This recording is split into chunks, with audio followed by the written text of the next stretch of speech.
I know Taiwan is not internationally recognized country yet, but as any democratic sovereignty, please stand with us because what we are fighting for is not only for democracy, but it's also for humanity. Hello and welcome back to Perspectives with Nilo. I'm your host, Nilo Sullivan. In this episode, we're once again reporting from Taipei on the growing protests against congressional reform legislation being pushed through Taiwan's parliament, or Legislative Yuan, by the China-friendly KMT, or Kuomintang, and the smaller Taiwan People's Party, or TPP.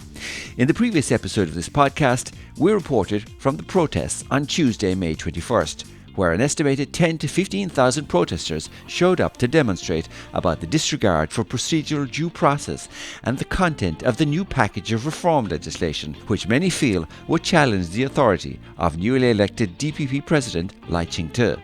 By midnight on Tuesday, the new legislation still lingered in the review process, so on Friday, May 24th, the Legislature continued to debate the bills and the public returned to the streets around the Parliament in Taipei.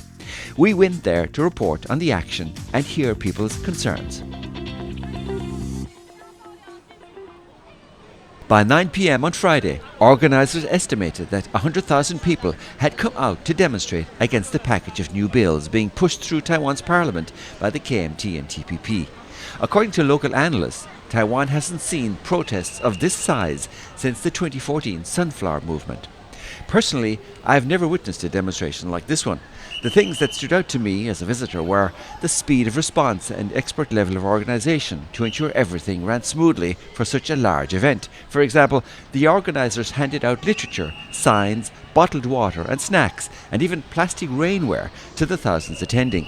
They provided on-site toilets and worked with the police to divert traffic. Also impressive was the vibrancy and passion of the protesters. Most people present were active in that they were carrying signs or shouting slogans or actively engaging with the many speakers. Although there was a large police presence, the protests were very peaceful, respectful and dignified. And while there were certainly a lot of university and secondary or high school students in the crowd, there was also a significant representation of 25 to 50-year-olds and retired individuals, many of whom had protested before. We spoke to people who recalled the Sunflower Movement of 2014 in response to the KMT's attempt to develop a cross-strait service trade agreement with China, as well as people who remembered the Wild Lily pro-democracy movement of 1990, when student protesters pushed for direct elections in Taiwan and a move away from the one-party dictatorship. On Friday, we spoke to a cross-section of the crowd to hear their perspectives, including former Taipei City Councillor Miao Po-ya, who, after a passionate speech to the assembled crowd, told us what her main concerns are with this new legislation. I think the major point is the legislators has pushed the new law to broaden their power, to strengthen their power, but they did not give any procedure, any protocol to protect normal people, to protect the layman if we are under the abuse of power, abuse of legislators' power. How can we protect ourselves? So that we are very worried that this new law might prejudice the check and balance of Taiwan's constitution. There are some strategists though online. I don't know if you're aware of Alexander Huang.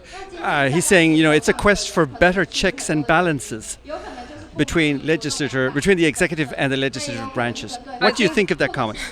I think the comment is very vague because he did not. I saw the statement and he did not state very clearly how is the better check and balance because due to the actual content of the new law, we only see that they broaden the legislators' power. But we did not see any article to restrict their power. So I don't think that if we only give more power to one side but did not have any substantial article to deal with the power abusing, I don't think that is a better check and balance. I think it's the sabotage of check and balance. So we have the sunflower movement in 10 years ago, that has problems with the cross-trade trade services agreement being pushed through. Maybe 30 years before that, there were also demonstrations. Why does this keep happening in Taiwan? I think it's not only the cross-strait issues. The civil society in Taiwan, we also want a better constitution system. So we ask for better check and balance. We ask for they say they're the Congress reform. The true meaning of Congress reform, I think it is that the Congress person restrict their own behavior, make the legislators' behavior better. It's so-called Congress reform. But now the thing that happened is the legislators broaden their own power.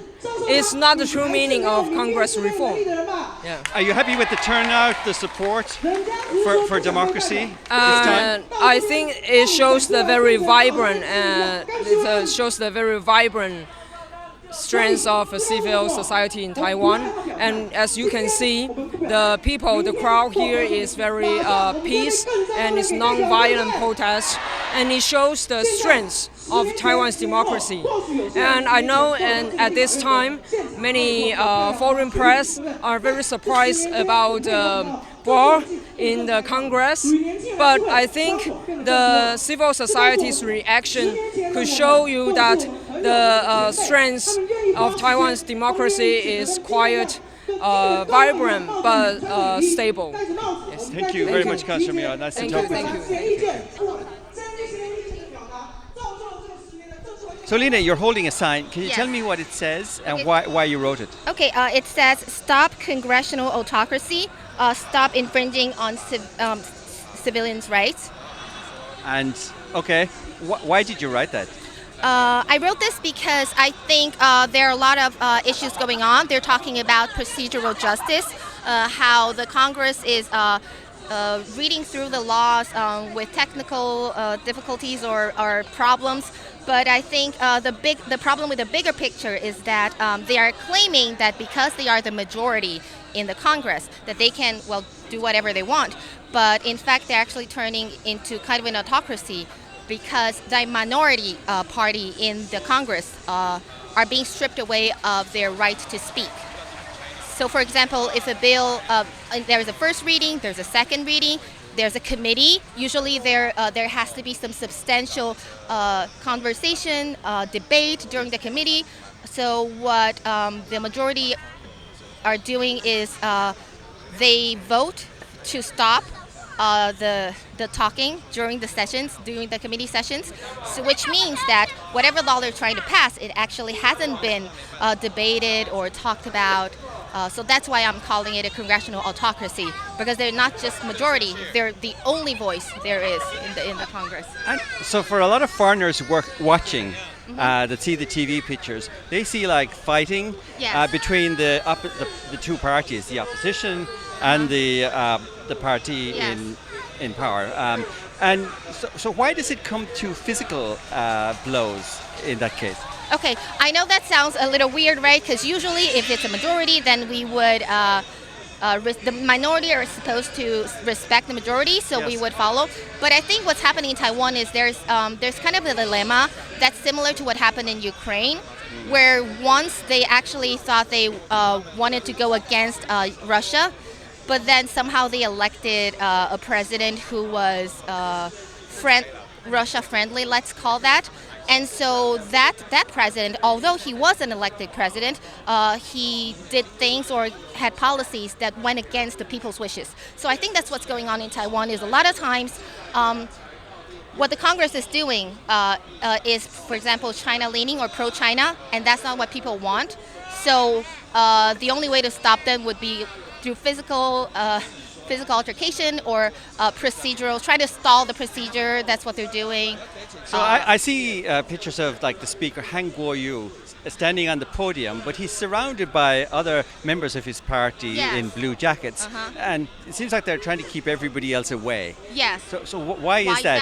Can you help us just understand Yes, why of that course, of course. situation Okay. kind of ends up arising? So, for example, in the U.S. Congress, people are familiar with filibustering, Yes. which is someone goes there and they talk and talk and talk. Okay, so in Taiwan, that happens not that often, but what happens is because you need the chair to hold the meeting. So Okay. if you can somehow get the chair to not be there, then there's no meeting. So one way is to just hog the podium. So then there's no chair. If there's no chair, then there's no meeting. And so what they're doing now is the opposite. They're afraid that the DPP, which is the minority in the Congress, they will stop Han Kuo-yu from being able to hold the meeting. So one of these pieces of legislation in the whole packet is that they want to be able to summon the president Yes. whenever they feel like and question him, and he must answer. Is that correct? Probably not whenever they want. They are setting some bars, but I think the most controversial part is that they want the president to be able to respond to their questioning. But that actually goes against Taiwan's constitutional setup, because supposedly we're a presidential system, so the president shouldn't be answering to the legislative branch of the government. So that is one thing. But I think that's just one thing that people feel more emotional about. But what's more, what people feel more dangerous about is the expansion of power of the legislators. The way they're framing it as a reform is not actually a reform; it's an expansion of power. So that I think is what people are afraid of.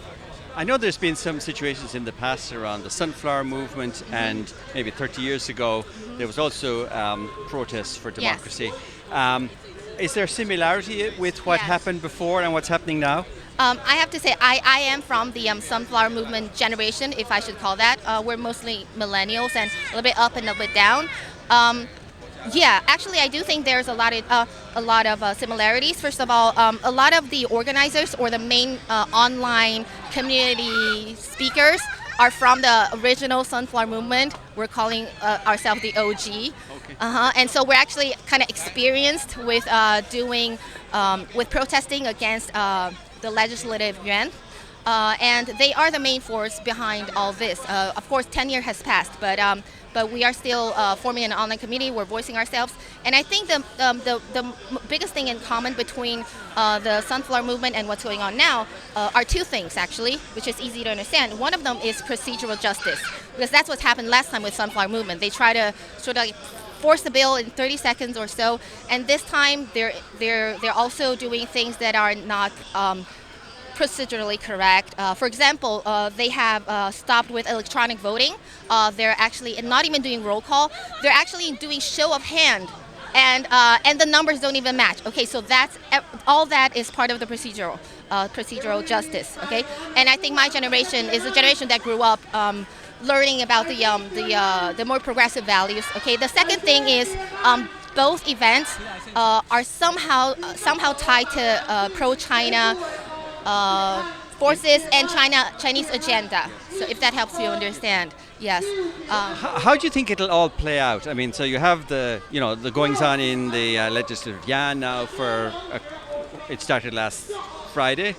It's still, protests on Tuesday when they discussed it again, protests today, Friday, as they continue to discuss it. How do you see all this playing out? I mean, they have a majority, the KMT and the TPP together.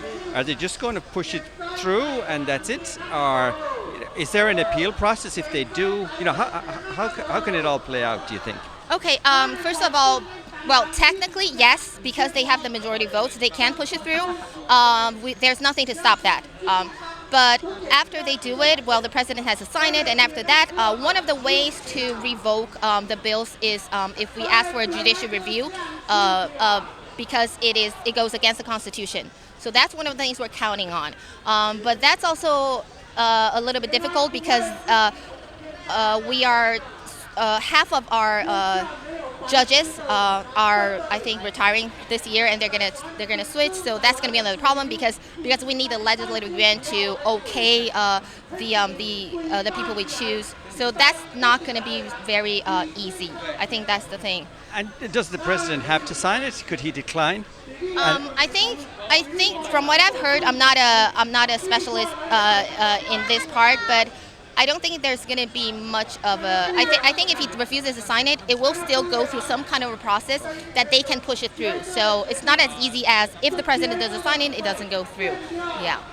But I think the biggest hope we have right now is that we don't have the majority seats in the Congress, but we do believe, we have faith that we will raise enough awareness, which is why we're doing these protests. And if we raise enough awareness, there will be enough people who, even if they voted for KMT or TPP, they will say, hey, that's not cool. So I think that's the idea.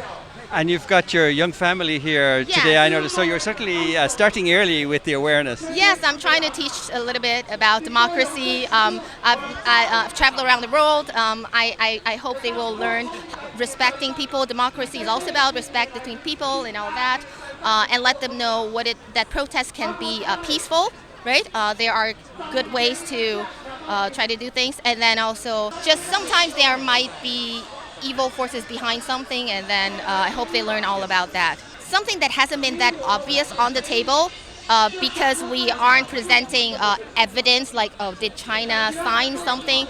There hasn't been evidence, but I think people are having a consensus that trying to pass these laws and weaken the Lai president is part of China's agenda because they can no longer control the president office.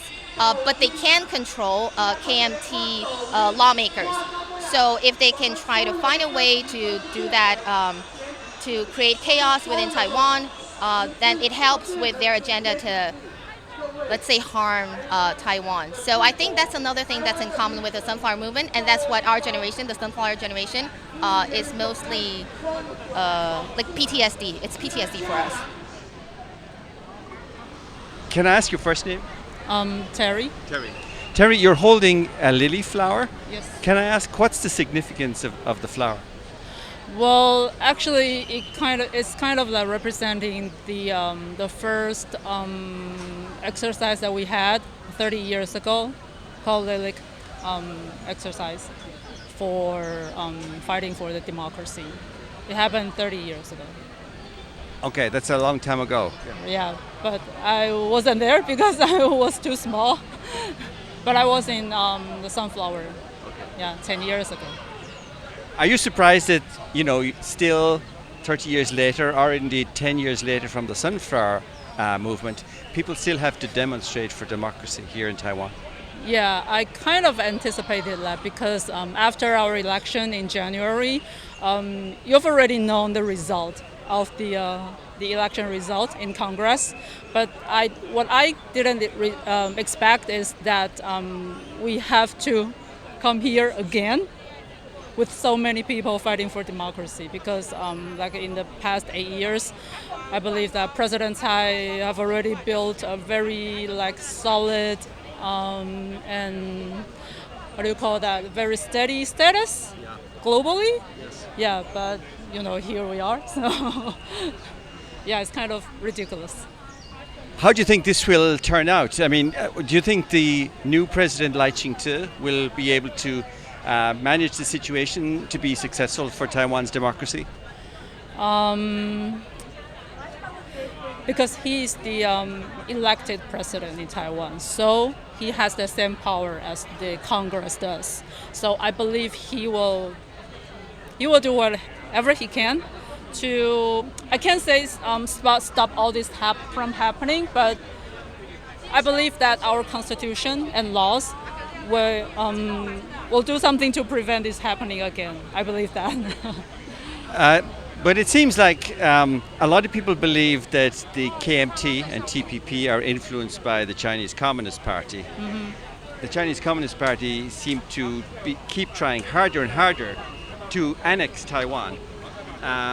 So it seems to get more and more difficult to, combat their interference. Right, because as we all know that we're fighting against a very big country. And they have a lot of resources in terms of like money or power, Yes. things like that. So I believe that we as citizens in Taiwan, we still have the power because we have election, we have the democracy. So I believe from everything you see here, I think this is a demonstration of people's power. So yeah. Is there any message you would say to any message you would like to give to foreign countries, foreign Western democracies, in terms that may be watching this situation? Is there anything you'd like to say to them? I know Taiwan is not internationally recognized country yet, but as any democratic sovereignty, please stand with us because what we are fighting for is not only for democracy, but it's also for humanity. That's the most important thing I have to demonstrate. As the evening went on and the crowd grew bigger and bigger, there were several pop-up speeches away from the main stages. One such speech was given by Corey, and afterwards I asked him for his view on what was going on in the parliament at the moment. You know, KMT and Taiwan People Party actually are substantially the majority in our parliament. If they try to push for any agenda motion, actually they ultimately can always make it, right? Their majority is actually 8 of 7 seats more than DPP. Okay, so that is majority enough for them to push for whatever agendas. But the problem is that they are really pushing in an unbelievable way.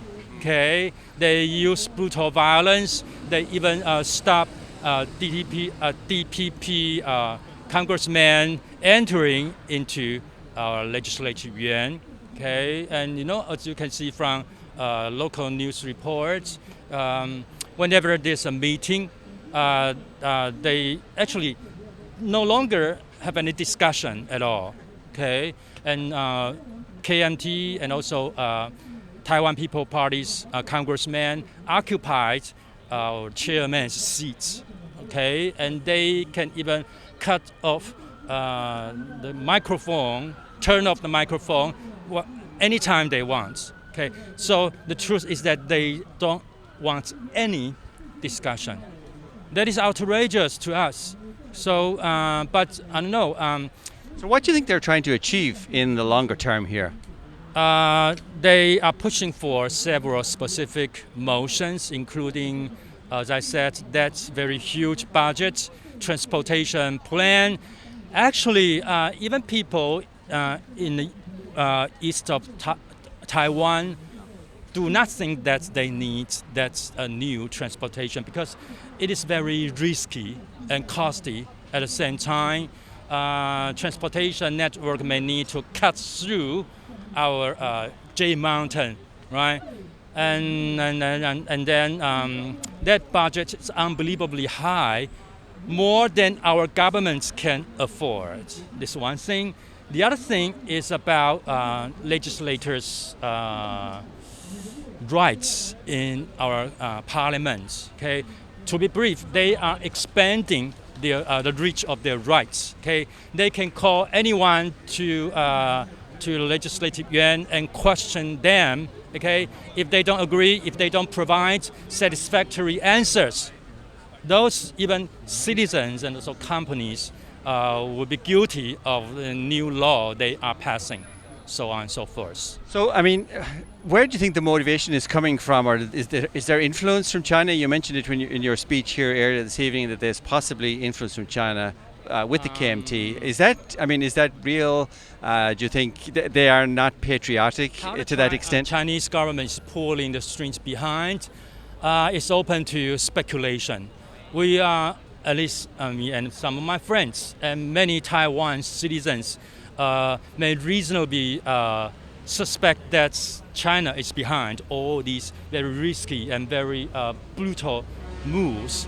One thing to mention is that the leader of KMT Fu Kunqi just led a congregation to visit China several weeks ago, and the process of their visits is never open to Taiwan citizens. We simply just do not know what high-level Chinese officials they meet, okay, and what deal they made, or could there be any trade, right? They don't dare to reveal. They did publicize that after the visit that some exports from Taiwan to China, like fruit and fish, were unblocked. That is very likely to be the next agenda they may be pushing for. So most of Taiwan citizens are worried that the situations these days would be just a very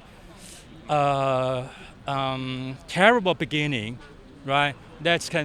What they are doing may be just an opening to more insidious plots or agendas to come, including laws against China's surveillance and invasion, and many other, or even gay marriage can be abolished. Okay. Because it's not legal in China, right? Sure. Yeah. But speaking to some people here this evening, they tell me that this isn't the first time that the KMT have taken this type of approach in your parliament. They mentioned Cheng Shui-bian, previous DPP president, who had similar experiences with the KMT when he was in power. Have Taiwan, or the DPP, or the democracy, I guess the proponents of democracy in Taiwan, have they not learned anything from the previous examples? Sure. The situation that just mentioned is comparable to the current situation. We Taiwanese have a stereotypical term for this situation. We call dynasty is small, the opposition is big. Okay, which means that the opposition parties, including KMT and other parties, have more power than the government by DPP. Okay, so there's a very strange imbalance of power at work here in Taiwan, and I guess President Lai definitely will have a hard time to push whatever agenda and policy. Okay. Definitely, the amount of public support, though. I was here last Tuesday, and the crowd tonight on Friday is definitely bigger than it was on Tuesday. Definitely, there's no question that Taiwanese people feel very passionate about their democracy and freedom. Do you think that's enough to sway this in favor of democracy? We actually are not sure whether we can make it to stop KMTs and Taiwan, the other party, okay, by Ke-wen's moves. We are not sure, but we stand out to the streets under a very urgent, right, urge, right, to speak out and to show our anger, right. We try every possible way. If we still do not make it at the end, we still have other institutional procedures, okay, to try, and hopefully our actions today and these days will send a very strong message to those two parties, and asking them to reconsider how they are going to continue their moves in our parliament. I think this would be the most important task that we can possibly realize. In the talk you gave a little earlier here, you also mentioned, this is the time for international partners to step up. What is your message to international partners, or countries that feel strongly about democracy, or that might even be a little complacent about their democracy? The major press, TV, or any other media do not have much coverage on the actions these days. They even spread fake news, some false reports on what's going on here. They even, sent rumors that DPP has sent some gangsters from the south to Taipei. They try every possible fake news and rumors to stop citizens' participation. But today's action shows that their insidious attempt actually fails anyway. Okay, and this is the second time for large-scale demonstration recently. I assume I can expect there could be more to come everywhere, right, in different cities in Taiwan. Okay. Anyway, as I said, we try every possible way. We use imagination. We take direct actions. We try every possible way, trying to stop their moves. Maybe first thing I'd like to ask you, Janice, is about your sign. Can you tell me what it says? I said KMT and TPP destroy democracy. They are China communist accomplice.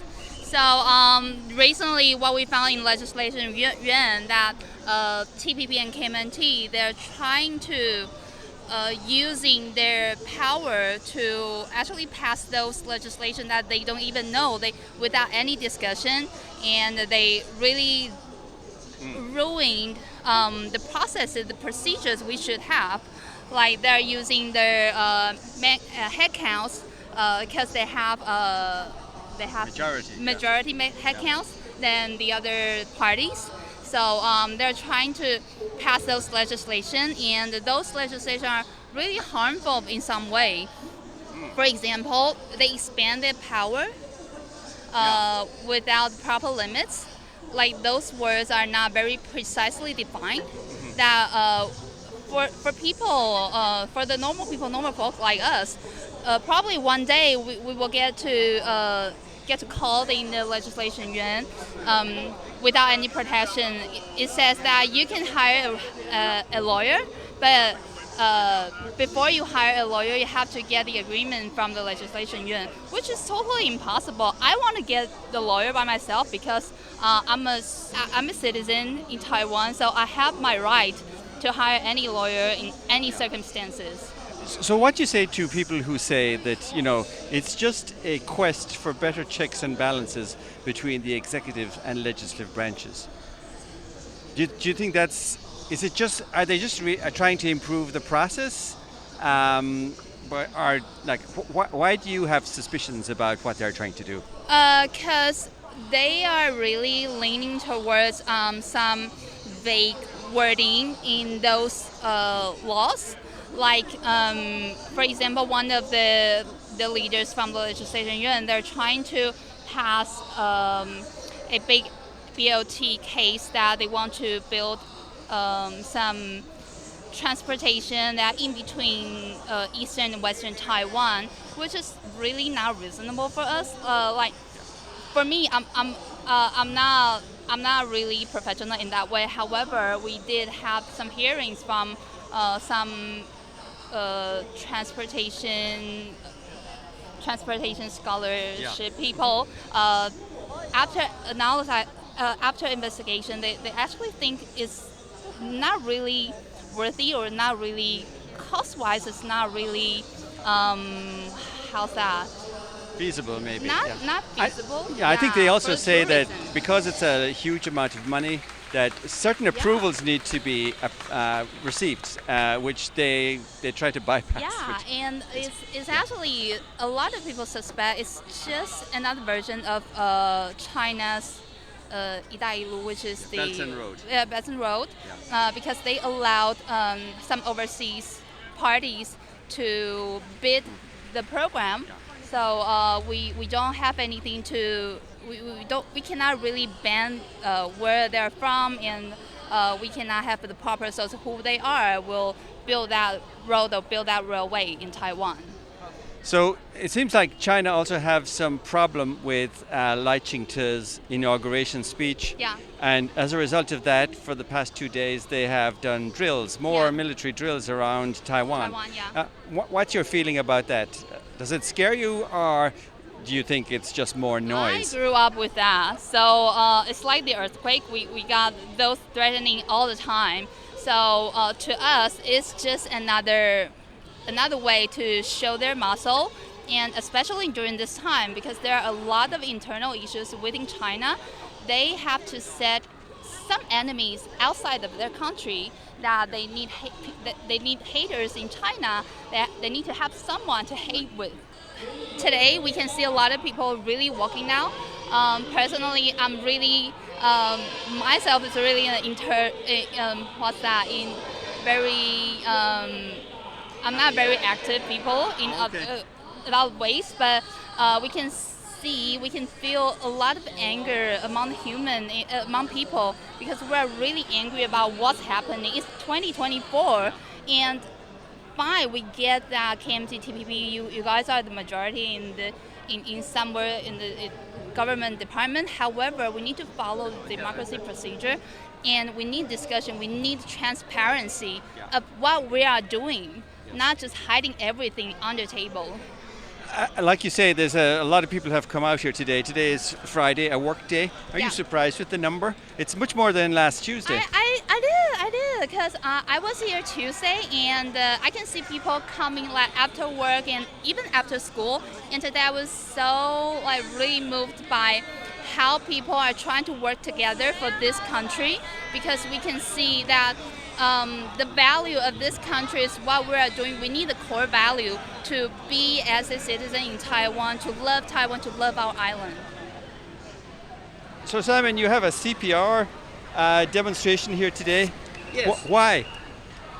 We try to teach everybody to help themselves when the disaster coming, because there will not enough ambulance for everyone. So if you got something wrong, you have to know how you should do, what you should do to help these people, to make him still alive, to wait in the ambulance. So we're trying to do is trying to teach everybody how to save themselves and save their lives.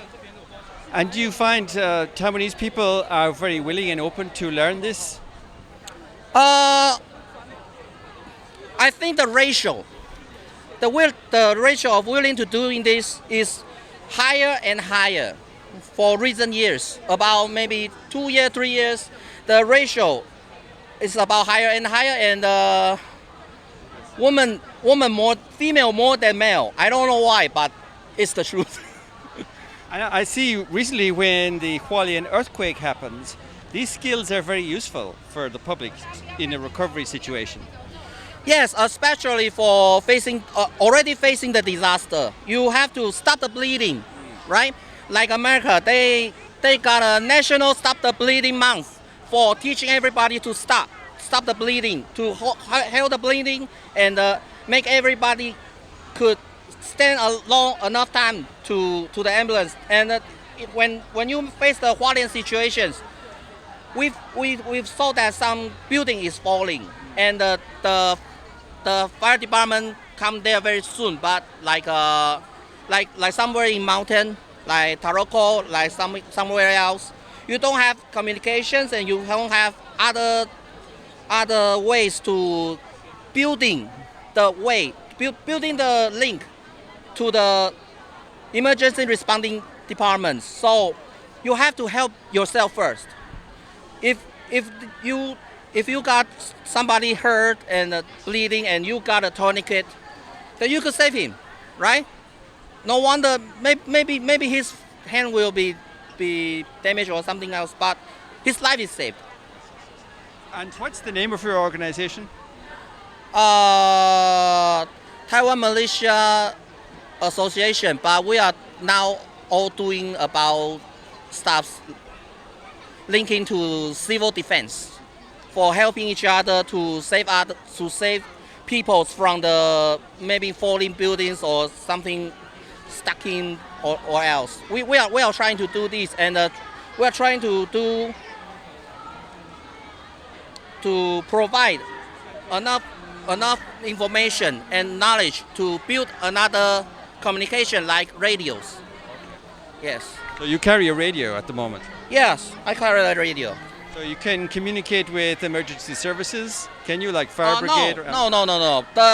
In Taiwan, usually the police and emergency service got a digital system, so their system cannot be broken. But we use the amateur system, so we could use it freely. You know, the barrier, the buildings, yes. So we are now trying to figure out the second way, the third way, maybe the fourth way to still maintain the communication when the communication system already failed. Okay, very good. Simon, it's great to talk with you. I wish you the best of luck with your work. Okay. Thank you. Thank you. Thank you, sir. That's Simon, who was giving demonstrations on disaster response techniques during the protest for democracy on Friday. My thanks to Simon, Janice, Corey, Terry, Lena and Miao Poya for sharing their views so openly and honestly with us. More than 50 civil society organizations, including the Taiwan Citizen Front, Taiwan Economic Democracy Union, the Referendum Protecting Taiwan Alliance and Doublethink Lab, have all objected to the proposed legislation package and are demanding that all bills be sent back to their respective committees for reconsideration. These protests have also spread to other Taiwanese cities, with Friday night protests also happening concurrently in Taichung, Kaohsiung, Tainan and other cities.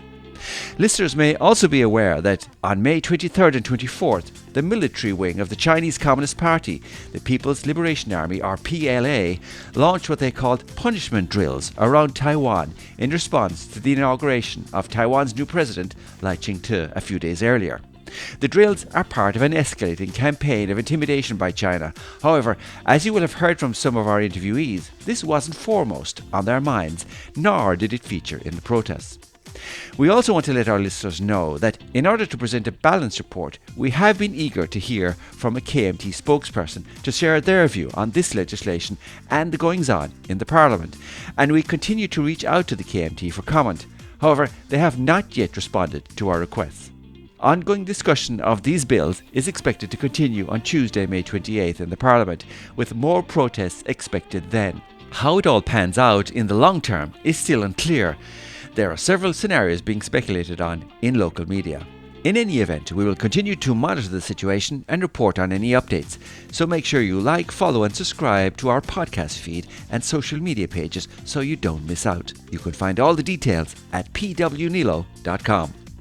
In the meantime, thank you for listening. And from Taipei, Taiwan, 再见.